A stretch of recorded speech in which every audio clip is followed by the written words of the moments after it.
Hello everyone and welcome back. Just as 2027 election is heating up, despite that we are still in 2025, there is this powerful video I would love you guys to watch from Mr. Magnus. This is a very interesting video. Like, I want you guys to just pay attention of everything that he said here, like the agenda of Fulanis in Nigeria. This video is a must watch, and also I urge you guys to share the video, give it a like so that YouTube will recommend it to other people to watch. Just take a listen. You know, I've been looking at events leading to the 2027 general election, and I must say that things are happening faster and earlier than we have anticipated. Before now, election campaigns or election anxieties would have started long before now, but it appears the mischief and greed, in fact, the whole narrative leading to the 2027 election has a twisted perspective or a twisted irony associated with it. And I will need you to be patient and hear me out. Everything I'm going to say is allegedly, and they might be a figment of my own imagination, but hey, perhaps if you pay a close attention, you might just understand where I'm coming from, right? Okay. Now, we've always said Fulani Islamization. Nigeria, there are people bent on Islamizing Nigeria. So I've been thinking, suppose we are describing the narrative using the wrong words. Suppose it is actually a Fulanization agenda and not an Islamization agenda. Islam to me is just like a peg. You know, when you wash your clothes and you anticipate there's going to be wind, you use peg to hold your clothes on the line so that the winds does not take your clothes away. Suppose Islam is merely a peg that is aimed at holding you together so that the wind does not take your ideology away. You see, the most difficult thing to re-educate is an ideology. Now, suppose we replace the idea or the apprehension that there are people that want to Islamize Nigeria to there are people that want to Fulanize Nigeria. And by Fulanizing is by redirecting the instrument of power to the hands of the Fulanis. Now, let me take you to a small journey. Part of this journey I had described before. During Jonathan and Buhari, remember the infamous statement that the dogs and the baboons will be soaked in blood. And Jonathan, at that time, felt he was alone. Nobody wanted to hear from him because the Southwest media have already described him as a weak, drunkard, sheep, and all the negative narrative. I don't want to go back so that I don't elongate this video longer than it is necessary. But we all know, right? Okay. Then Buhari came into power. Remember all the cattle ranch, all the ruga, all the livestock, whatever, and all the nomenclatures invented just to establish the Fulani dominance in Nigeria. I will still not forget a particular video I saw where Buhari opened the borders for myriads of Fulani indigenous, non-skilled workers, non-skilled individuals that trooped into Nigeria. Where are they? There was a time that we had them on the streets, running after you, using their children to run after you, dragging your clothes to give them money. Suddenly, they have disappeared. No, they have not disappeared. They've blended in perfectly with you. Now, the whole idea of a Fulanization is to put Nigeria in a place where they can control, command and control. Now, Let us leave history and come to the present situation we have. You know, I've been asking myself, Atiku and Rufai, what game are they really playing? Because I'm made to be aware that Atiku and Rufai met Buhari before he passed on.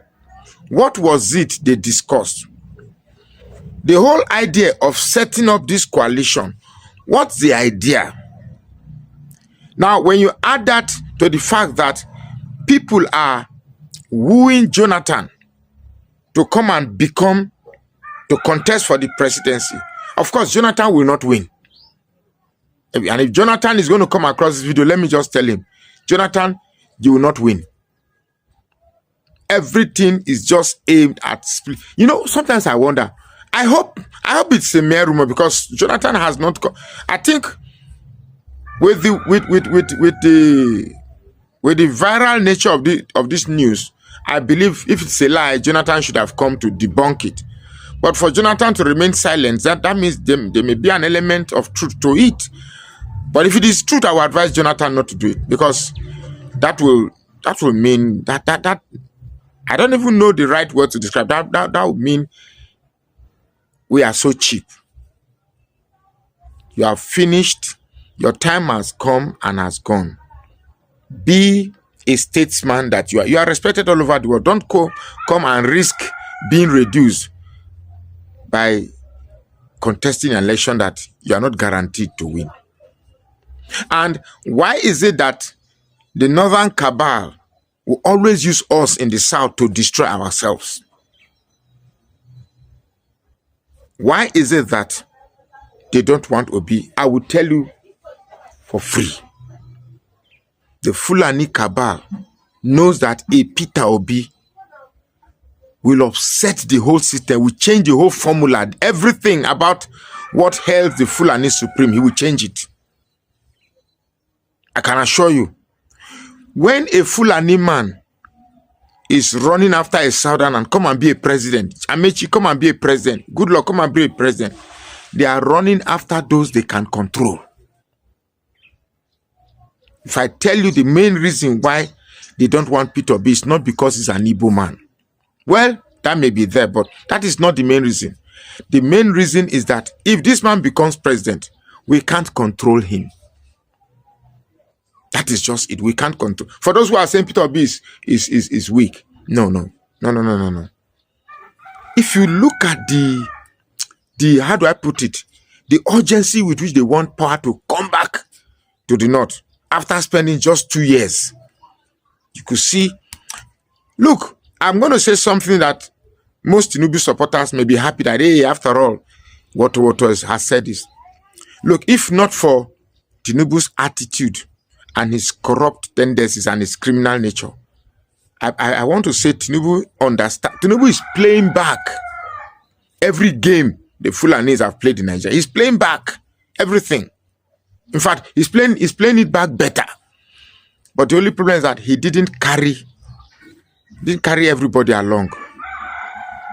He has Yorubanized the whole agenda. Assuming he carried everybody along, you know, for they behind that 100%. But he made it a Yoruba thing, which is more or less like a Yoruba version of the Fulani agenda. And we don't want any tribal agenda in Nigeria. So,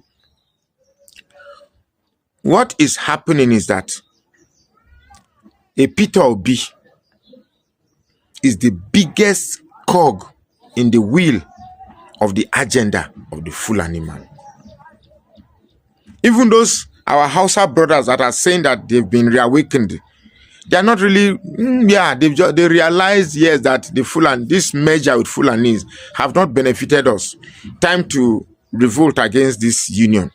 But the biases they've sown in your heads over the years, hate the Igbos, hate the Christians, part of it are still there. So it will do well for you to, obliterate or delete those biases. Then we'll be sure that truly you have been awakened. But right now, if there's any meeting that has been made to say that an Igbo man will not be president, you let us know so that we'll keep our peace. Because obviously we can't continue the way we are. Just because somebody belongs to a certain region, a certain ethnicity, a certain religion, it doesn't matter if he has all the good underpinnings to turn this country around and say, no, we should not vote for him. We should vote for thieves and criminals because they belong to the acceptable tribe, the acceptable regions, the acceptable religion. No, Nigeria cannot work like that. A Fulani man ruled this country for 8 years. It is sheer preposterously it is a sheer preposterous effrontery. I sabi this English. It is a sheer preposterous effrontery for another Fulani man to be showing his attention after 2 years. Now I want to. There must be something there. There must be something. And if you are a Nigerian, you are, to be very frank, all those kicking against Peter Obi, yes, I'm not happy, but I'm not angry with you. You are just a victim of a narrative that have shaped your mind over the years to hate a certain tribe. You're just a victim. Your mind is a victim of narratives shared to you that, Igbos will break this country. I will not allow it. You're just a victim. So with that, I feel pity for you. But for me, I want a country where I can fill my car, I can go to the market and feed my family. I don't necessarily want anything from the government except a good life. A leader that can bring policies that I can physically see that is transforming this country. So what do you want? For us to continue in this feeding and eating on propaganda that bears no physical development on us, or to embrace genuine development that you can actually see? The choice is yours. And it's a very important question I'd like to ask. Why is this internet suddenly agog with Peter Obi everywhere? I mean, why? Nobody is talking about Atiku. Nobody is trying to make any effort. Nobody is trying to make any effort to discredit Atiku. Why is it Atiku and Peter Obi? Once you are on Arise TV or channels and you see any APC chieftain coming to talk about the Nigerian political space, it's always Peter Obi. Like I heard one yesterday on Channels Television. I see Channels or Arise, either of the two media outlets, saying that they cannot hand over Nigeria to Peter Obi, who sells alcohol. That they cannot hand over Nigeria to Peter Obi, who sells alcohol, who is bragging that Nigeria, that he owns a Nigerian brewery. Well, for starters, Nigeria cannot live by the dictates of the North. The North cannot tell us how Nigeria should stay, who qualifies or who do not qualify. You may not love alcohol. We love alcohol. You cannot impose your values on us. If you don't take alcohol, so be it. But you see, for me, we have given these Northerners too much room to exert too much influence on Nigeria. Sorry, this is not speaking against the North. Don't get me wrong. But if we are one, if we are one and the same country, we must have equal right and equal value where there is mutual respect for one another. You remember when Nigeria won Miss World, Agbani Derego, and because of that, Nigeria was supposed to host the next Miss Universe in Abuja, and the North kicked against it, saying that it cannot happen because nude women are going to come. All I'm saying that the North cannot dictate how our lives must be, who must lead us, who must lead or who must not lead us. Granting them that type of privilege is what is leading to this political arrogance. So, the big question to ask now is, why is it that they are afraid of Peter Obi?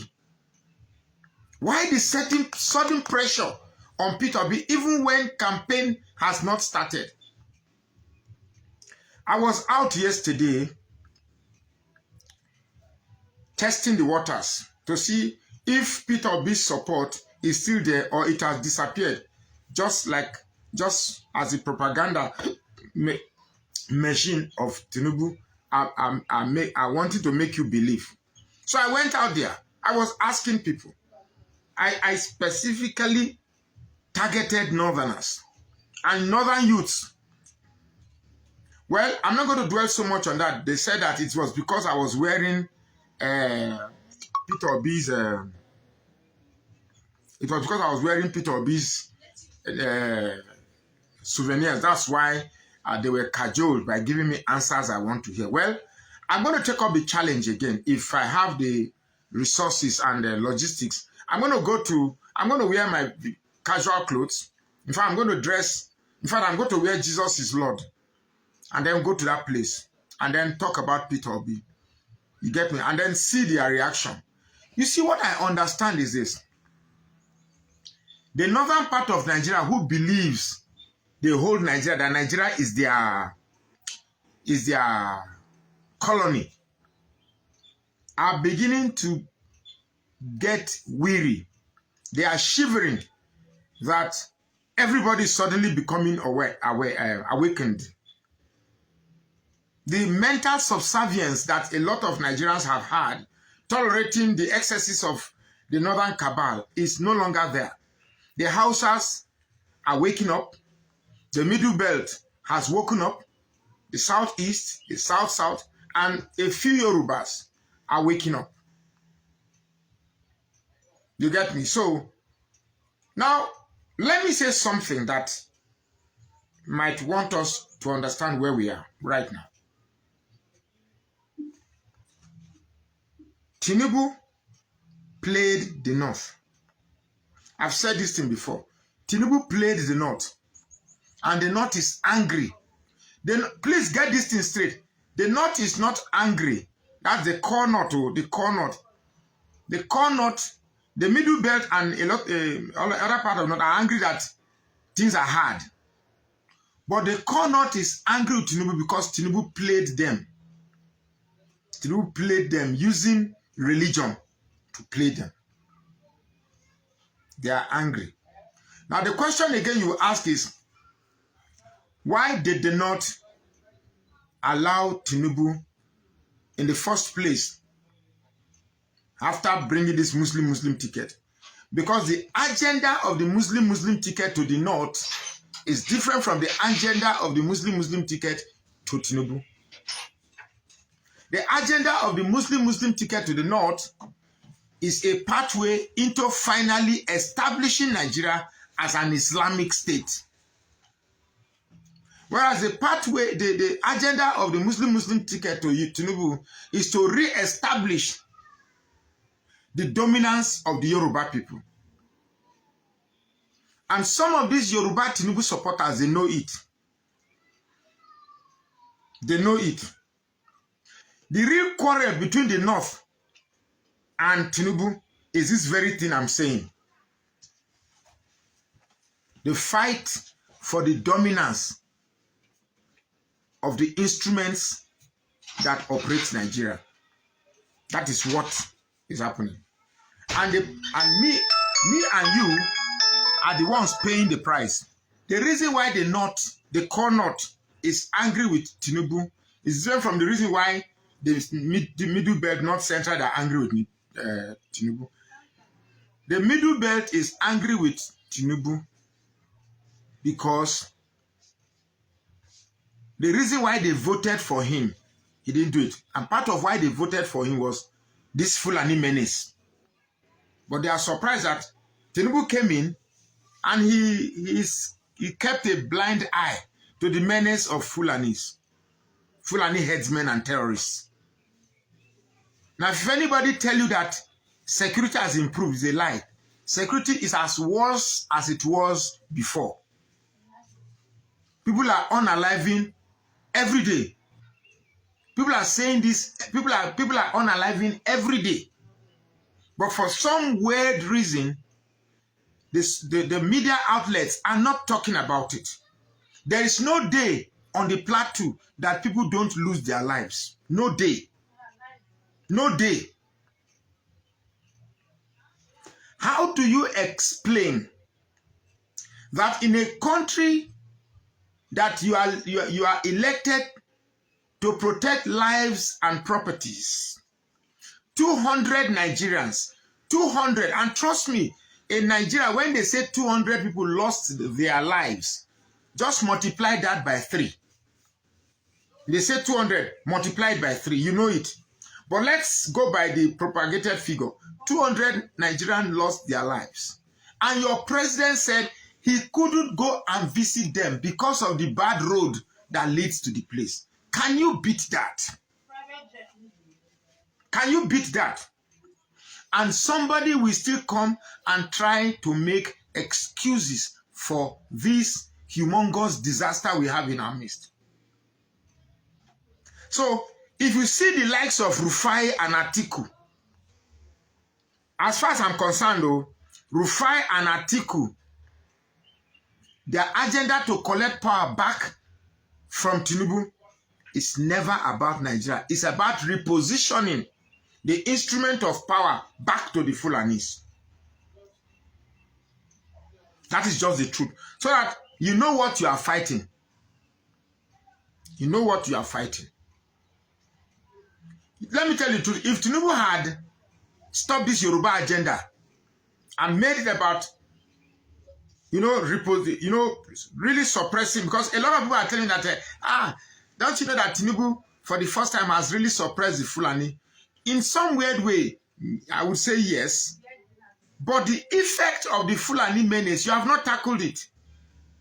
Especially the unaliving of human beings in Nigeria. You are not attacking it. I expected Tinubu to declare a state of emergency in Benue State. But instead, you are safeguarding your rigging votes, the Port Harcourt votes, by covering, what's his name, Fubara. Now, in fact, let me tell you, if you are a human being and you are interested in politics in Nigeria, stop saying that Peter Obi is weak. Peter Obi will not go on the street to fight for you. Atiku will not go on the street to fight for you. It's you. It is you that will make up your mind whether you are going to fight. And I want to christen. I want to christen the next vote. What should guide our next voting pattern as obedience? Vote, stay, defend. Go there and vote. Stay and defend. Now let me cut it. First of all, you must go there and vote. Don't go there and think that our vote does not count. That is the first point of defeat.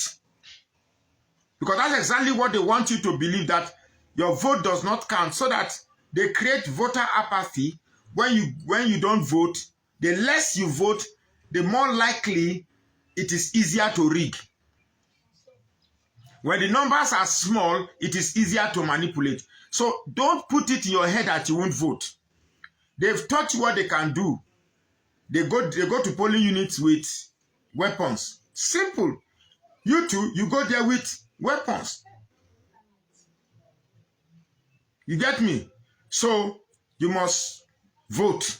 Let's establish that you must go there and you must make up your mind to vote. Then after you vote, stay, watch, make sure make sure what after they finish counting, don't say, hey, we don't win, and then you go home. No, that vote that has been counted in your polling unit, where did it go? Is it captured? Is it reflected? You must know where your vote has gone to. Then if you identify where that vote has gone, defend it. If these three things don't work, then remove your 2x2. Since they don't want this country to be in peace, you tell them that, look, violence and corruption is not a monopoly of power-drunk, greedy power-drunk individuals that have brought this country aground. We cannot be the ones suffering, yet you apportion yourself private yacht, private jets, private everything. You get me? So now you say you want to renovate airport by providing 720-something billion naira. We know that that money, nobody's renovating anything. That money is for campaign. That is campaign money. But no matter how strong they think they are, they can never be stronger than you, the people. The problem with Africa is that the people don't realize their strength. They say it is government of the people, by the people, and for the people. People. The moment the people realizes the moment the people realize how strong they are, they can never be defeated. Nowhere in this whole world that the people came together and they were defeated. Nowhere. Watch places where dictators were brought down. It is the people. It is always the people that will bring dictators down. So if you want this country to change, stop saying Peter Obi is weak and Atiku is stronger. Was Atiku not part of the last election? Was he not as strong as you claim he is when he was rigged out? Did he not come second the other time? So why did he fought the way he can fight? What type of fight will Atiku fight that is going to be greater than the fight he fought when the last election took place? Do you understand what I'm saying? So all people are saying, let Atiku can fight for his vote, but Peter Obi cannot fight. I'm beginning to wonder, is it the same Atiku that fought for his vote last 2023 that went to Chicago to try to bring Tinubu's fake certificate and all the fight? Where did he bring it? It simply teaches you that all this, no individual, and I maintain it, no individual can bring Tinubu down. Peter Obi cannot bring Tinubu down. Atiku cannot bring Tinubu down.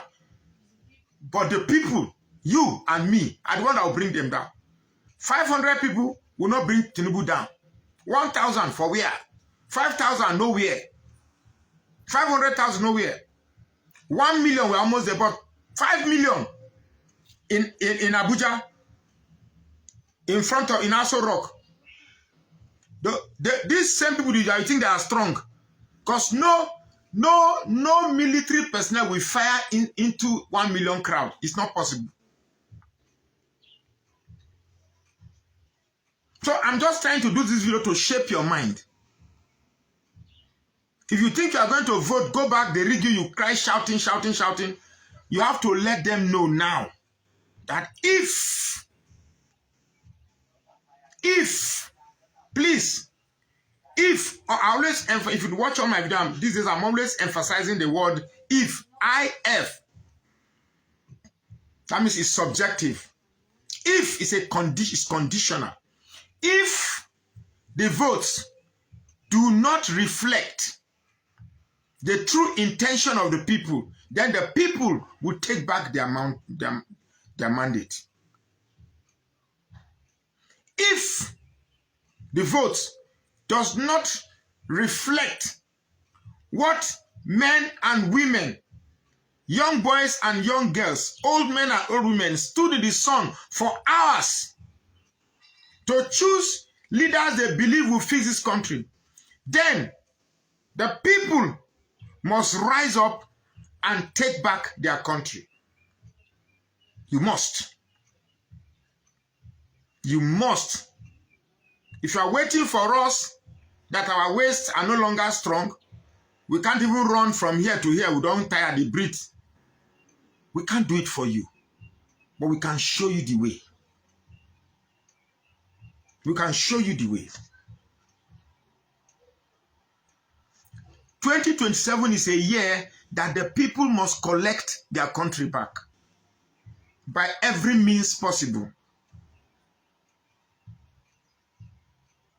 So you must vote, stay, and defend. VSD.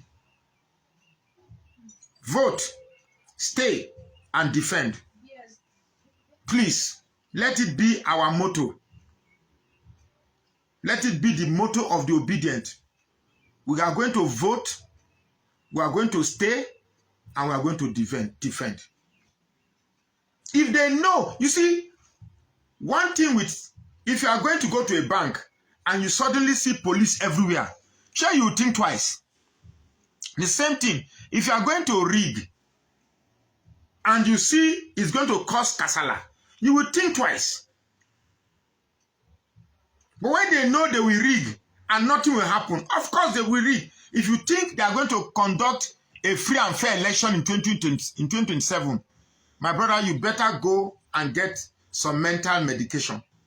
Go and find a way to treat your mental health. No free education. Whether some people one idiot came to my page and was like, if we don't, I'm not talking about electoral reform. I'm not talking about, you see these people there, these people that you are seeing there, as much as I want electoral reforms to be, I support electoral reform 100%.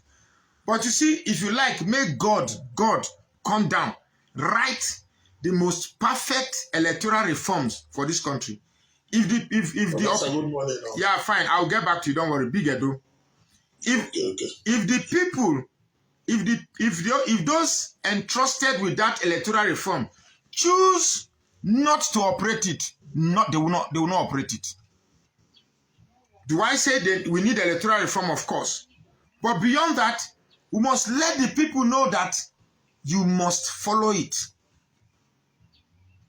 The last election rules were simple: vote, capture it, send to the IRF for proof. But the judiciary said that the IRF, no matter, anything that's there doesn't matter. Was there no reform before the last election? Of course there was reform. But did they follow it? No. So what makes you think if they do on that reform, these people follow it? My people, this is deep, and Mr. Magnus Oraka has said it all. I don't know what you think. I would love you guys to leave your thoughts in the comment section as always. Subscribe for more updates, like the video, and share it as well. Thank you so much for watching. Yes, I will see you guys in my next update. Goodbye for now. Welcome to News TV. Hey,